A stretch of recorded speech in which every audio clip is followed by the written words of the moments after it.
निधि और सविता अब घर की ओर आ जाती हैं। माँ सविता को देखकर बहुत खुश हो जाती है और दौड़कर उसे गले से लगा लेती है और खूब बिलक बिलक कर रोती है।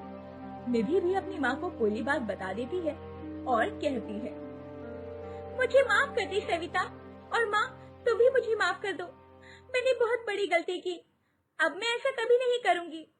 और हाँ सविता, आज के बाद तू अकेले ढीला नहीं लगाएगी, मैं भी हर दिन तेरे साथ चला करूँगी। जब मैं थक जाऊंगी तो तू ढीला लगाना, और जब तू थक जाएगी तो मैं ढीला संभाल लूंगी। लेकिन अब हम दोनों बहनें मिलकर काम करेंगी। और ऐसे ही दोनों बहनें मिलकर काम करने लगती हैं। दूसरी तरफ नवरात्रि आने वाली थी। सीमा के ससुराल में जहाँ सीमा बहुत खुश थी, वहीं एक दिन सीमा की सास ने सीमा के पास आकर कहा, अरे सीमा बहू, तुझे पता है ना कि नवरात्रि आने वाली है। हाँ माँ जी, मैं जानती हूँ, मैंने तैयारियाँ शुरू कर दी है और इस बार तो मैं पूरी व्रत रखूंगी। मेरी माँ ने मुझे नवरात्रि के व्रत की सारी अहम बातें अच्छे से बताई हैं। आप बिल्कुल भी चिंता मत कीजिए। वो सब तो ठीक है सीमा बहू, लेकिन तेरी शादी को इतने दिन हो गए हैं, पर तेरे घर से अभी तक तुझसे मिलने भी कोई नहीं आया और न ही तेरे लिए कोई उपहार या भेंट आई है। जबकि लड़की के मायके से तो हर त्योहार में उपहार और भेंट आने आवश्यक होते हैं। मेरे भी रिश्तेदारों में कोई इज्जत है, भला मैं क्या मुंह दिखाऊंगी सबको। तू ऐसा कर, तू अपने मायके वालों को फोन करके बोल दे कि नवरात्रि से पहले पहले तेरे लिए उपहार भिजवा दे, वरना तू यहीं रहना घर में और यहीं नवरात्रि का उपवास रखना।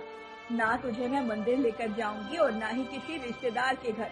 मैं नहीं चाहती कि तेरी गरीब परिवार की वजह से मेरी थूथू हो। सीमा की सास ऐसा कहकर चली जाती है।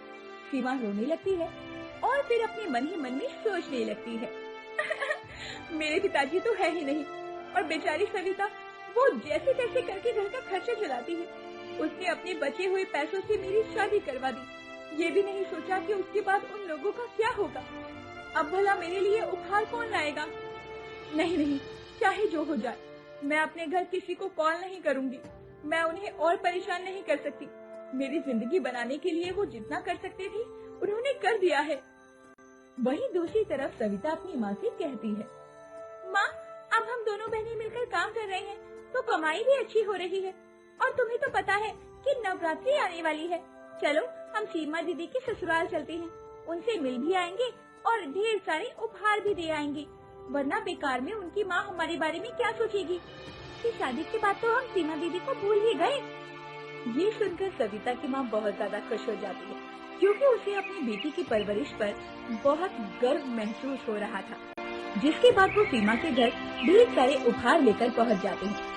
सीमा उन्हें देखकर खुशी के आंसू बहाकर रोने लगती है और उनके गले से लग जाती है।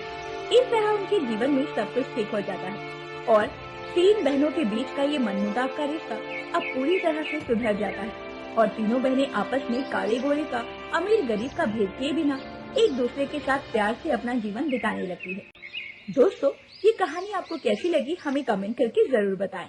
और हमने देखा है कि आप वीडियो को सीमा के गुपचुप और चाट की तरह देखकर तो जाते हैं, लेकिन चैनल को सब्सक्राइब नहीं करते।